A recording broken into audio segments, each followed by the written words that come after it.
Chapter 7. System which must be employed with widows and methods of disposing of their property.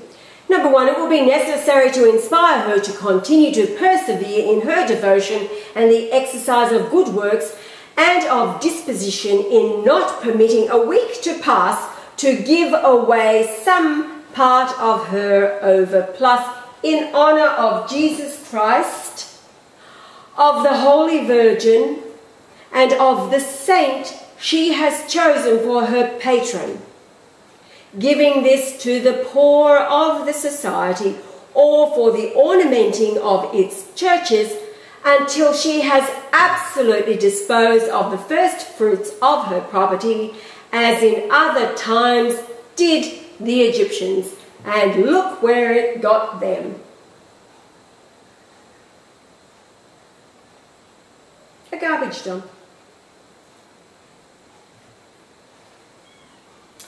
Number 2, when the widows, the more generally to practice their alms, must be given to know with perseverance their liberality in favour of the society, and they are to be assured that they are participants in all the merits of the same and of the particular indulgences of the provincial, and if they are persons of much consideration, and we're talking about being very, very wealthy, of the general of the order. Number 3, the widows who, having made vows of chastity, it will be necessary for them to renew them twice per annum, conforming to the custom that we have established, but permitting them, notwithstanding, that day some honest freedom from restraint by our fathers. So twice a year they're to commit to a vow of chastity, being promised that sometime in the future that they'll be released from their vow of chastity. Number 4, they must be frequently visited, treating them agreeably, referring to them spiritual and diverting histories, conformable to the character and inclination of each one. In other words, reading your body language, knowing your character inside and out, and they'll tell you a whole lot of bullshit and flatter you until you've given over all of your estate to them, by which they've promised you a place in heaven. Hello! Not with this little black duck on the gates, his favourite saying.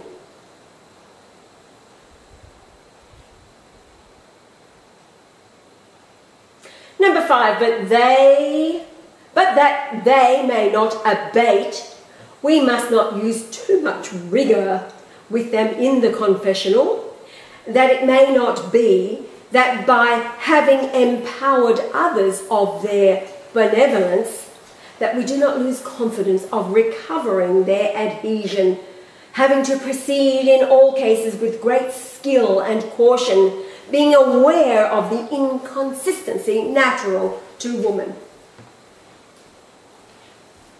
In other words, totally manipulating you.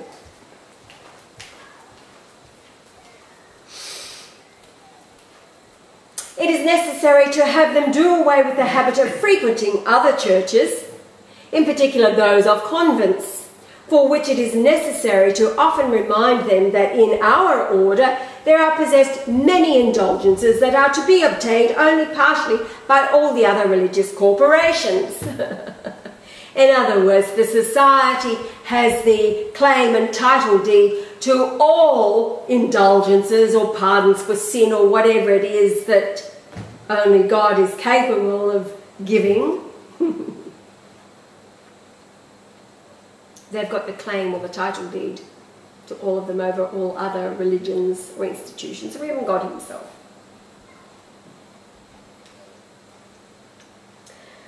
Number 7, to those who may be found in the case of the garb of mourning, that is, wearing black, they will be counselled to dress a little more agreeable, that they may at the same time unite the aspect of mourning with that of adornment, to draw them away from the idea of being found directed by a man who has become a stranger to the world. Also with such that they may not be very much endangered or particularly exposed to volubility, we can concede to them as if they maintained their consequence and liberality for and with the society, that which drives sensuality away from them, being with moderation and without scandal. In other words, telling you how to dress.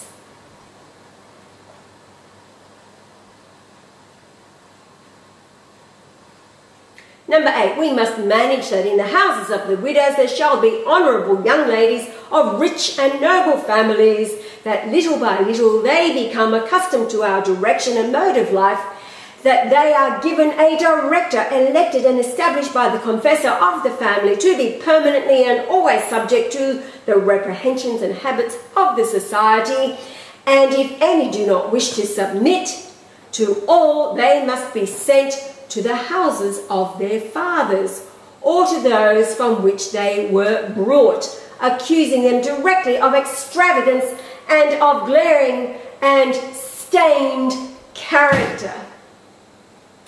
So in other words, if they cannot control you absolutely 100% completely, in other words, you're a wake-up to their mind control, then they will slander you. No problem. Number 9, the care of the health of the widows. And to proportion some amusement, it is not the least important that we should care for their salvation. And so if they complain of some indisposition, we must prohibit the fast, the haircloth girdle, and the discipline, without permitting them to go to church.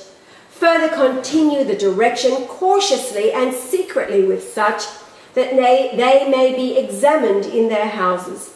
If they are given admission into the garden and edifice of the college with secrecy, and if they consent to converse and secretly entertain with those that they prefer.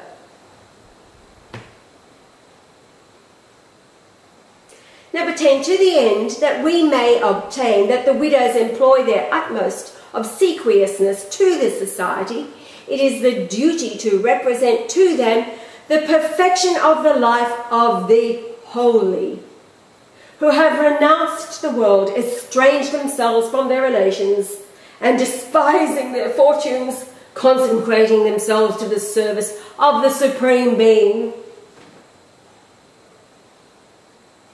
With entire resignation and content, it will be necessary to produce the same effect that those who turn away to the constitutions of the society and their relative examination to the abandonment of all things.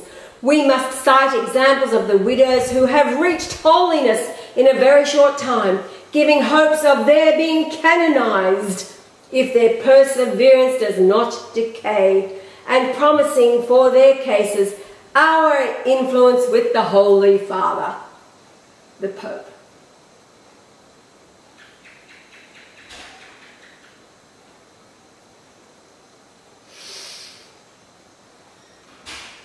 Number 11, we must impress in their souls the persuasion that if they desire to enjoy complete tranquility of conscience, it will be necessary for them to follow without repugnance, without murmuring nor tiring, the direction of the confessor, so in the spiritual as in the eternal, that she may be found destined to the same God by their guidance.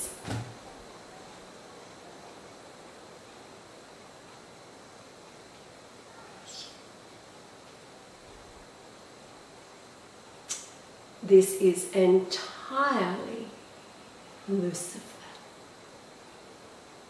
Entirely Francis, the embodiment, Satan himself. Smiling, waving, so humble.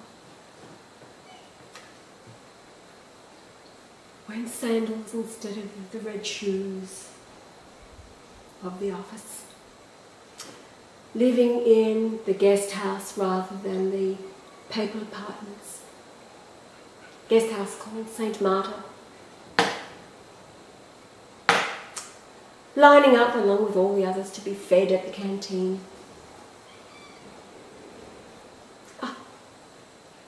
Such a wonderful man. What a breath of fresh air for the church. Welcome, welcome, welcome all. The gates of hell shall not prevail.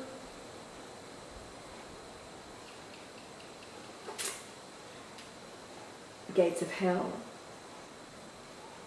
have widened.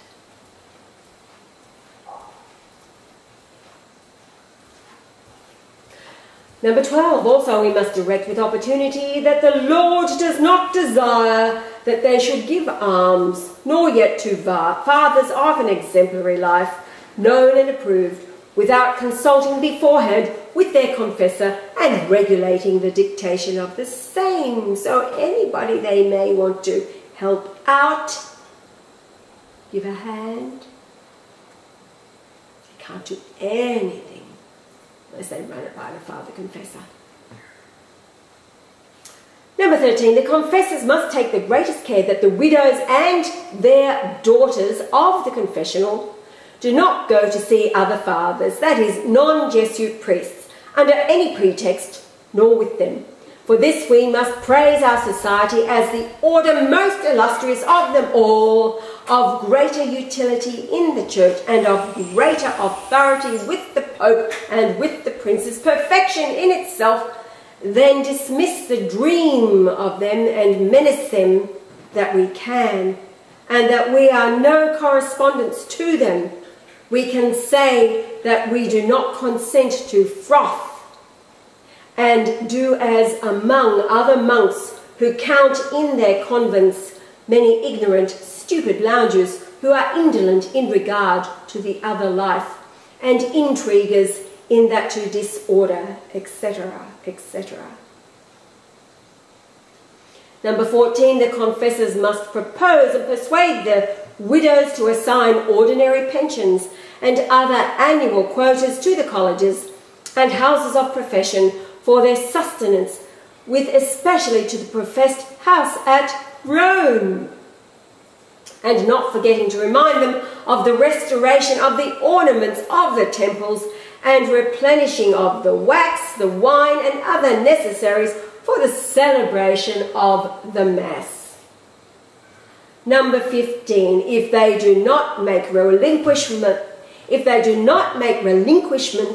of their property to the society, it will be made manifest to them on apparent occasion, in particular, when they are found to be sick or in danger of death, that there are many colleges to be founded, and that they may be excited with sweetness and disinterestedness to make some disbursements as merit for God, and in that they can found his eternal glory.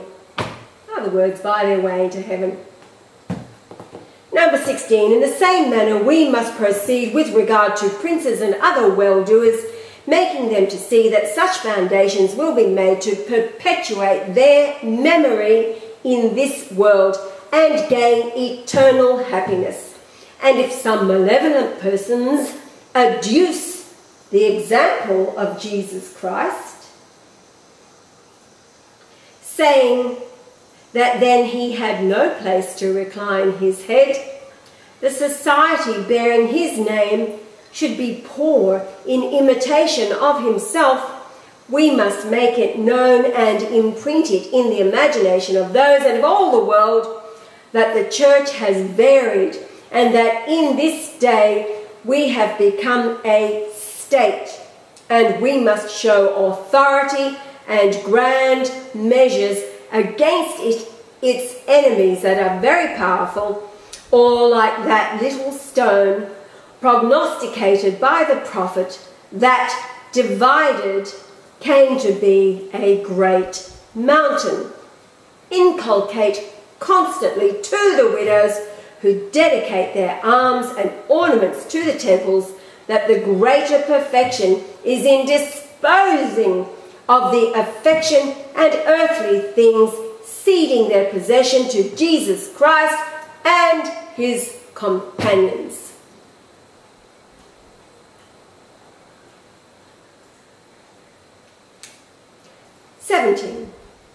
The last of this chapter. being very little, that which we must promise to the widows who dedicate and educate their children for the world, we must apply some remedy to it.